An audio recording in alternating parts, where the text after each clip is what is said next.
నమస్కారం. ఈ రోజు మనం హైదరాబాద్ రియల్ ఎస్టేట్ మార్కెట్ గురించి మరి ఇక్కడి ప్రజల జీవన ప్రమాణాలను ప్రభావితం చేసే కొన్ని ముఖ్యమైన వార్తలను కొంచెం లోతుగా చూద్దాం. నమస్కారం.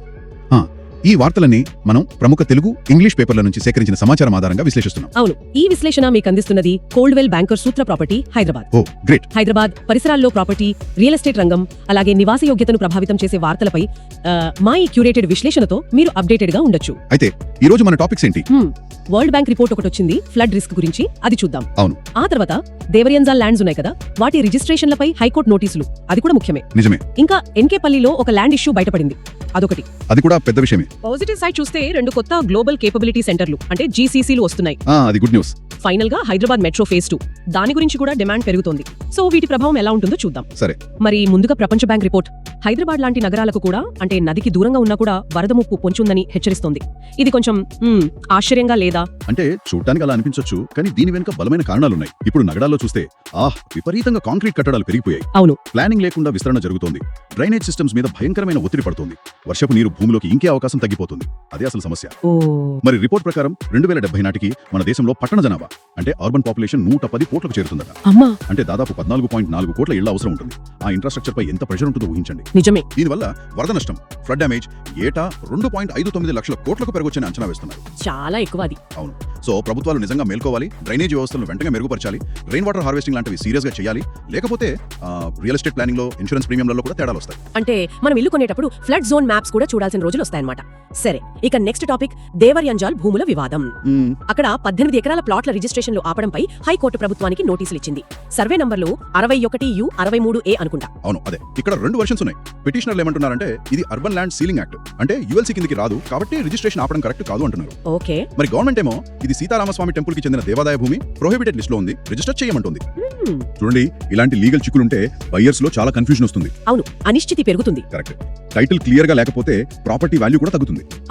మార్కెట్ రేటు కన్నా తక్కువ ఉంటుంది. ఈ ఇష్యూ సాల్వ్ అయ్యేదాకా అక్కడ ట్రాన్సాక్షన్స్ దాదాపు ఆగిపోతాయి. ఇది నిజంగా కొంచెం కాంప్లెక్స్ ఇష్యూ లాగే ఉంది. సరే, ఇంకో ల్యాండ్ ఇష్యూ కూడా ఉంది కదా, మొయినాబాద్ మండలం ఎన్కేపల్లిలో దాదాపు 800 కోట్ల విలువైన ప్రభుత్వ భూమి అంటున్నారు. అవును, అది కూడా చాలా పెద్ద విషయం. 99 ఎకరాలకు పైగా గవర్నమెంట్ ల్యాండ్ అది. సీఎం గోశాల కోసం ప్లేస్ చూస్తున్నప్పుడు ఇది బయటపడిందని అంటున్నారు. అలాగా? ఇందులో కొంతమంది పెద్ద అధికారుల ప్రమేయం కూడా ఉందనే వార్తలు వస్తున్నాయి. డప్పు రమేష్ అనే వ్యక్తి కొంతమంది రైతుల పేరు మీద ఫేక్ డాక్యుమెంట్స్ క్రియేట్ చేసి దాన్ని అమ్మే ప్రయత్నం చేశారనే ఆరోపణలున్నాయి. ఫేక్ డాక్యుమెంట్సా? అవును, వాటిపై ఇప్పుడు ఫోరెన్సిక్ టెస్టులు జరుగుతున్నాయి. అసలు డౌట్ ఏంటంటే అధికారుల హెల్ప్ లేకుండా 2019లోనే 43 మంది రైతుల ఈ కేవైసీ ఎలా పూర్తయింది అనేది. ఇది పెద్ద ప్రశ్నార్థకం నిజంగా. కరెక్ట్. గవర్నమెంట్ ల్యాండ్స్ ప్రొటెక్షన్ లో, అడ్మినిస్ట్రేషన్ లో ట్రాన్స్పరెన్సీ లేకపోతే ఇలాంటివి జరుగుతాయి. ఇది ఇన్వెస్టర్ల కాన్ఫిడెన్స్ ను దెబ్బతీస్తుంది. మేము కేవలం వార్తల్లో వచ్చిన సమాచారాన్ని ఇక్కడ చెప్తున్నామని గమనించాలి. ఈ ల్యాండ్ ఇష్యూస్ మధ్యలో ఒక పాజిటివ్ న్యూస్. హైదరాబాద్ కు మరో 2 పెద్ద అమెరికన్ కంపెనీల జీసీసీలు వస్తున్నాయట. అవును, ఇది నిజంగా హైదరాబాద్ ఐటీఎస్ సెక్టార్ కి మంచి బూస్ట్ ఇస్తుంది. ఎక్కడొస్తున్నాయి? ఒకటి రహేజా మైండ్ స్పేస్ లో నేషనల్ వైడ్ మ్యూచువల్ ఇన్సూరెన్స్, ఇంకోటి హైదరాబాద్ నాలెడ్జ్ సిటీలో retail joint Costco. Wow, national wide Costco పెద్ద పేర్లే. అవును, నేషన్ వైడ్ తో దాదాపు 500 నుంచి 1000 జాబ్స్ రావచ్చు. కాస్ట్కోతో ఇంకో 1000 ఉద్యోగాలు క్రియేట్ అయ్యే అవకాశం ఉంది. అంటే ఆఫీస్ స్పేస్ డిమాండ్ బాగా పెరుగుతుంది కదా, ముఖ్యంగా BFSI, రీటైల్ టెక్ సెక్టర్స్ లో. ఎగ్జాక్ట్లీ. ఓవరాల్ గా చూస్తే ఇది సిటీ ఎకానమీకి, జాబ్ మార్కెట్ కి చాలా మంచిది. దీని ఎఫెక్ట్ ఖచ్చితంగా కమర్షియల్, రెసిడెన్షియల్ రియల్ ఎస్టేట్ మీద కూడా పాజిటివ్ గా ఉంటుంది. గుడ్. ఇక final topic Hyderabad metro phase 2. సిటీలో ట్రాఫిక్ పొల్యూషన్ గురించి మనందరికీ తెలిసిందే. అవును, రోజు రోజుకి పెరుగుతుంది. సో ఈ మెట్రో ఫేజ్ 2 ప్రాజెక్ట్ ని వెంటనే మంజూరు చేయాలని భువనగిరి ఎంపీ కిరణ్ కుమార్ రెడ్డి గారు లోక్సభలో కేంద్రాన్ని రిక్వెస్ట్ చేశారు. దీని DPR కూడా లాస్ట్ నవంబర్లోనే సబ్మిట్ చేశారట.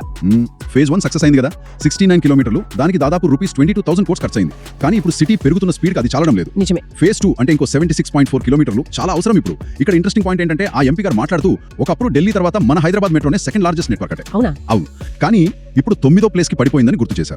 సో ఫేజ్ 2 వస్తే కనెక్టివిటీ బాగా ఇంప్రూవ్ అవుతుంది, ట్రావెల్ టైం తగ్గుతుంది. అది చాలా ముఖ్యం. అవును, ప్రతిపాదిత కారిడార్ల వెంట రియల్ ఎస్టేట్ వాల్యూస్ పెరగడానికి, ఓవరాల్ గా ప్రజల లైఫ్ క్వాలిటీ బెటర్ అవడానికి చాలా హెల్ప్ చేస్తుంది. సో మొత్తంగా చూస్తే ఈ రోజు మనం డిస్కస్ చేసినవన్నీ, అంటే వరల్డ్ బ్యాంక్ వార్నింగ్ నుంచి ఈ ల్యాండ్ ఇష్యూస్ వరకు, కొత్త ఇన్వెస్ట్మెంట్స్ నుంచి మెట్రో అవసరం వరకు, అన్ని హైదరాబాద్ ఫ్యూచర్ ని, ముఖ్యంగా రియల్ ఎస్టేట్ ని బాగా ఇంపాక్ట్ చేసే అంశాలే. ఖచ్చితంగా. అర్బన్ ప్లానింగ్, లీగల్ క్లారిటీ, మంచి గవర్నెన్స్, ఇన్ఫ్రాస్ట్రక్చర్ డెవలప్మెంట్, ఇవన్నీ ఒకదానికొకటి లింక్ అయి ఉన్నాయి. అంటే ఈ పెరుగుతున్న పట్టణీకరణ ఛాలెంజెస్ ని ఎదుర్కోవాలి, అలాగే ఆపర్చునిటీస్ ని వాడుకోవాలి. రెండిటికి ఒక ఇంటిగ్రేటెడ్ అప్రోచ్ కావాలి. అవును, సమగ్రమైన ప్లానింగ్, దాన్ని సరిగ్గా అమలు చేయడం, అదే ముఖ్యం. ఈ డెవలప్మెంట్స్ అన్నిటిని మనం గమనిస్తూ ఉండాలి. ముగించే ముందు వినేవాళ్ల కోసం ఒక ప్రశ్న. హైదరాబాద్ లాంటి నగరం ఇంత వేగంగా డెవలప్ అవుతున్నప్పుడు ఎన్విరాన్మెంటల్ సస్టైనబిలిటీని, లీగల్ ఫ్రేమ్వర్క్ ని, ప్రజల జీవన ప్రమాణాలను, ఈ మూడింటిని ఒకేసారి ఎలా బ్యాలెన్స్ చేయగలం? ఆలోచించాల్సిన విషయమే కదా. నిజమే. ఈ విశ్లేషణ మీకు అందించింది కోల్డ్వెల్ బ్యాంకర్ సూత్ర ప్రాపర్టీ, హైదరాబాద్. తదుపరి విశ్లేషణతో మళ్ళీ కలుద్దాం.